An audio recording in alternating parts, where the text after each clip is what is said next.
आज होळी पौर्णिमा. होळी म्हणजे वाईट विचारांचं दहन. होळी हा देशभरात रंगांचा सण म्हणून ओळखला जात असला तरी महाराष्ट्रात त्याचं वेगळेच महत्व आहे. ग्रामीण भागात शिमगा या नावाने ओळखल्या जाणाऱ्या सणामागे एक आख्यायिका आहे. पूर्वी राक्षस कुळात हिरण्यकश्यपू नावाचा एक राक्षस होता. तो स्वतःला श्रेष्ठ समजत असे. देवतांविषयी त्याला अतिशय तिरस्कार होता. त्याला प्रल्हाद नावाचा एक मुलगा होता. प्रल्हाद बालपणापासूनच विष्णूंचा परम भक्त होता.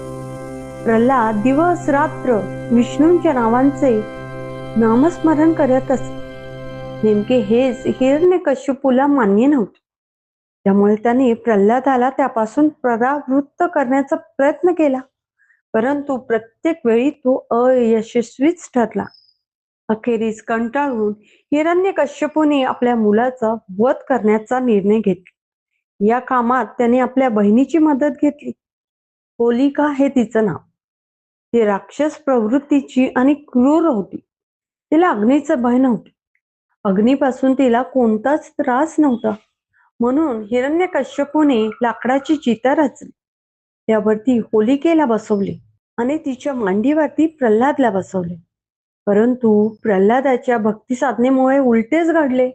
होलिका जळून खाक झाली आणि विष्णू भक्त असल्यामुळे प्रल्हादला काहीही झालेलं नाही. त्याच्याच भक्तीने प्रसन्न होऊन विष्णूने खांबातून नृसिंह रूपाने हिरण्यकश्यपूचा वध केला.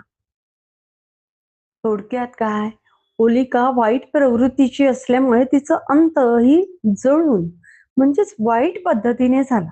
म्हणून आपण मनातील वाईट विचारांना होळीप्रमाणे आगीत जाळून राख करावी, हाच होळी साजरी करण्यामागचा उद्देश.